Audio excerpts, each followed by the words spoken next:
नमस्कार बच्चों, एक बार क्लास 10th में फिर आपके जो कास्ट का पार्ट है उसको आगे बढ़ाते हैं। आज इस पार्ट में मैंने लास्ट टाइम आपको लेंसों के बारे में पढ़ाया था, तो लेंसों से ही आगे बढ़ते हैं। और लेंसों से संबंधित जब आप आंकिक प्रश्न करेंगे तो आप दूरियां प्रयोग करेंगे, लेंस से वस्तु की दूरी, लेंस से प्रतिबिंब की दूरी। उस स्थिति में आपको उनके चिन्ह की आवश्यकता पड़ेगी, जैसे आपने दर्पण से संबंधित प्रश्न में किया था। और मैंने चिन्ह परिपाटी वहाँ भी समझाई थी। एक बार चिन्ह परिपाटी फिर समझा देता हूँ। ये बिल्कुल जैसे आपने ग्राफ में अक्ष पढ़े थे उन्हीं की तरह है। आगे मैं यहाँ पर उत्तर लेंस बना देता हूँ। उत्तर लेंस है।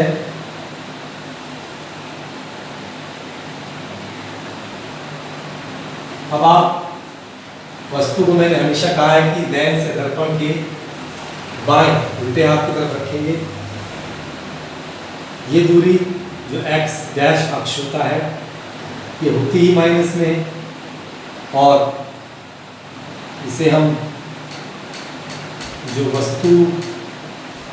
वस्तु की लेंस से दूरी होगी से u बोलेंगे, और जो प्रतिबिंब बनेगा, भले प्रतिबिंब इधर बन रहा है, उल्टा बन रहा है, इस दूरी को हम v से प्रदर्शित करेंगे। ये x अक्ष है, और ये जो दूरी होती है इधर की आप जानते हैं प्लस में होती है, धनात्मक में होती है। तो अगर आपका प्रतिबिंब अक्ष में x अक्ष पर दाईं ओर बन रहा है तो आपका जो v होगा वो धनात्मक होगा। अगर इधर वस्तु उधर ही बन रहा है तो आपका v माइनस का होगा, क्योंकि इधर दूरियां माइनस है। अब बात करें y अक्ष और y डैश अक्ष। y अक्ष पॉजिटिव है, y डैश निगेटिव है। तो अगर आप वस्तु की ऊंचाई देखेंगे, अगर वो सीधी है तो उसे प्लस में लेंगे, और अगर उल्टा है, अक्ष के नीचे है, तो वो आपका माइनस का होगा। यदि सीधा है प्रतिबिंब भी, तो प्रतिबिंब को भी आप प्लस में लिख सकते हैं, इसमें कोई दिक्कत नहीं आएगी। तो इस प्रकार आप चिन्ह परिपाटियों का ध्यान देंगे। इसमें आंकिक प्रश्न करने के लिए आप UVF के अगर चिन्ह ठीक से नहीं रखते हैं तो आपका आंकिक प्रश्न गलत हो जाएगा। इसलिए सही से समझते हुए, जैसे मैंने समझाया है, अगर आपको वस्तु की ऊंचाई, जिसे मैं O से प्रदर्शित करता हूँ, और प्रतिबिंब की ऊंचाई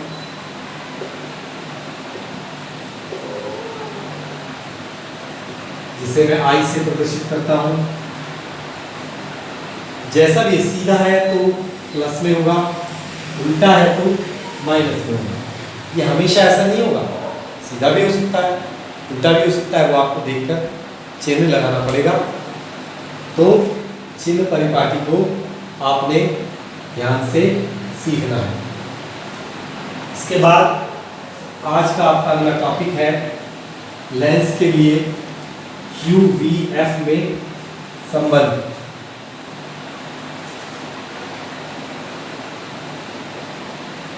लेंस के लिए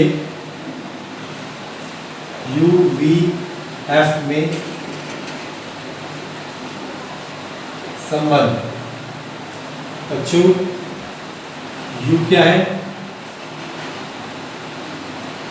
लेंस से वस्तु की दूरी। V क्या है? लेंस से प्रतिबिंब की दूरी। F है फोकस दूरी। इन तीनों में क्या संबंध होता है? बहुत ध्यान से पढ़ेंगे। 1/f बराबर 1/v माइनस 1/v। ऐसा ही एक सूत्र दर्पणों के लिए भी प्रयोग किया गया था, परंतु दर्पणों में आपने देखा था यहाँ पर धनात्मक था। तो बच्चों कंफ्यूज ना होना, सबसे पहले आंकिक प्रश्न में ये देखना कि वो दर्पण के लिए है या फिर लेंस के लिए है। उसी के अनुसार आप सूत्र का प्रयोग करेंगे, तभी आपका आंकिक प्रश्न ठीक होगा। अगर आप लेंस का सूत्र दर्पण में प्रयोग कर देंगे या दर्पण का सूत्र लेंस से प्रयोग कर देंगे तो आपका आंसर गलत हो जाएगा। इस प्रकार इस सूत्र को अच्छे से याद कर लेंगे। आगे बढ़ते हैं। अगला टॉपिक आता है प्रतिबिंब का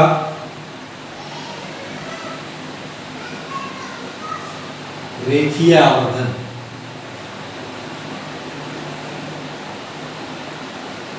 दर्पणों में भी ये टॉपिक हमने पढ़ा था, बिल्कुल वैसा ही है। रेखीय आवर्धन को m से प्रदर्शित करते हैं और इसका सूत्र होता है I/O। I क्या है? I है प्रतिबिंब की ऊंचाई,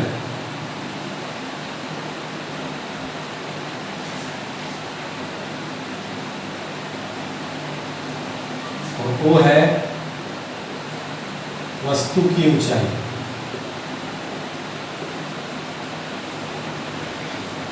इस प्रकार m बराबर I/O होता है, लेकिन m बराबर v/u भी होता है। जैसे वहां पर लेंसों दर्पणों में m बराबर -v/u था, लेकिन यहाँ पर माइनस नहीं है, यहाँ प्लस है। इस प्रकार हम ये भी कह सकते हैं I/O बराबर v/u होगा। इस सूत्र को बच्चों बहुत अच्छे से ध्यान में रखेंगे और लेंस और दर्पण में जो अंतर है उसे अपने मन में बनाए रखेंगे, दिमाग में अच्छे से याद कर लेंगे कि कहाँ पर कौन सा सूत्र प्रयोग होना है। यदि आप लेंस और दर्पण में उलझ कर रह गए फिर आपका आंकिक प्रश्न ठीक नहीं होगा, और आंकिक प्रश्न आने की बहुत ज़्यादा चांस होते हैं। बहुत बार आंकिक प्रश्न लॉन्ग क्वेश्चन में ज़्यादातर लेंसों से संबंधित प्रश्न आता है। कोई परिभाषा पूछेगा और साथ में एक आंकिक प्रश्न देगा, और ये भी आप भली भांति जानते हैं, जैसे गणित में प्रश्नों के पूरे उत्तर पूरे मार्क्स मिलते हैं, नंबर मिलते हैं, तो विज्ञान में अगर आंकिक प्रश्न आप कर रहे हैं और आपका ठीक है तो आपका एक भी नंबर, आधा नंबर भी नहीं घटेगा, वो आपको पूरे नंबर देगा। इसलिए इन सूत्रों को बहुत ध्यान से समझेंगे। अब आगे हमारा अगला टॉपिक है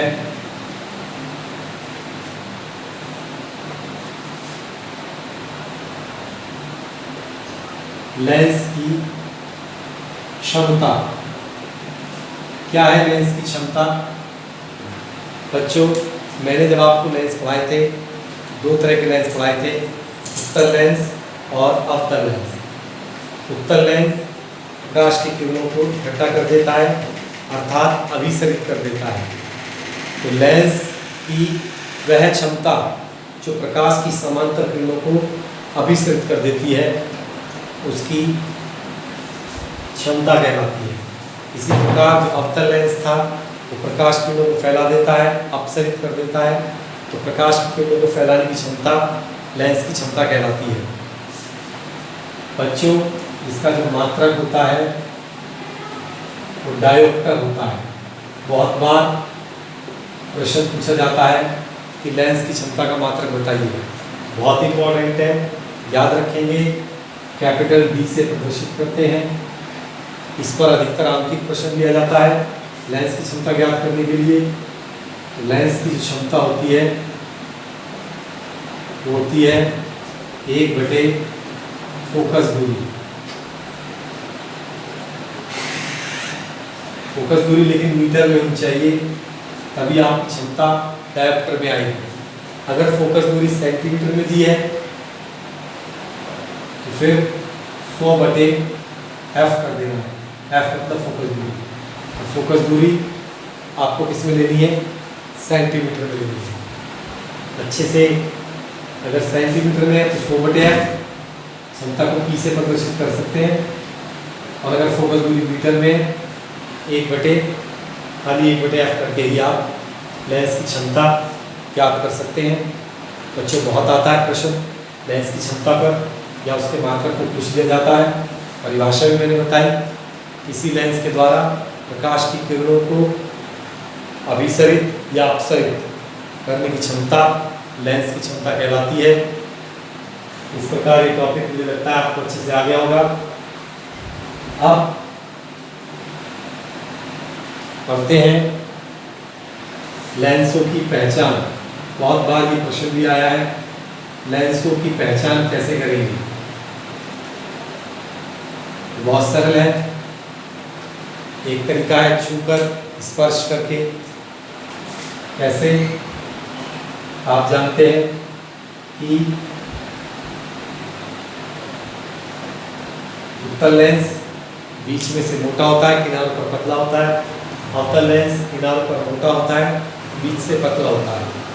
लेकिन बच्चों इस प्रकार पहचान बहुत सरल है, और परीक्षा में वो आपसे कुछ और ही पूछना चाहता है कि और किस प्रकार आप इसकी पहचान कर सकते हैं।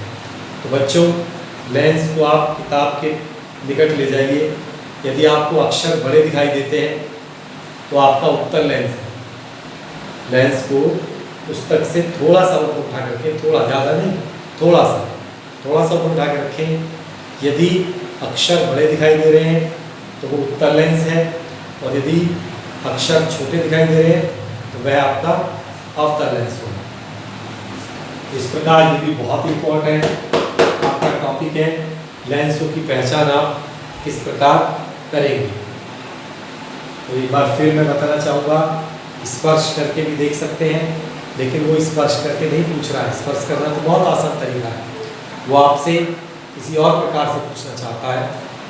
तो अगर आप लेंस को किताब से थोड़ा सा ऊपर उठा कर रखते हैं और आपको बड़े बड़े अक्षर दिखाई दे रहे हैं, इसका मतलब आपका उत्तल लेंस है। यदि छोटे अक्षर दिखाई दे रहे हैं तो आपका अवतल लेंस है, क्योंकि अवतल लेंस में हमेशा ही प्रतिबिंब सीधा और छोटा होता है। एक पहचान और भी है, यदि लेंस को पुस्तक से उठाकर आप जैसे जैसे दूर ले जाएंगे प्रतिबिंब छोटा होता चला जाएगा, और ऐसा भी हो सकता है कि वो उल्टा हो जाए, क्योंकि आप जानते हैं दूर रखने पर उत्तल लेंस से वस्तुओं के प्रतिबिंब उल्टे बनने लगते हैं। इसके बाद इस पाठ का आज हम अंतिम टॉपिक पढ़ेंगे, लेंसों के उपयोग।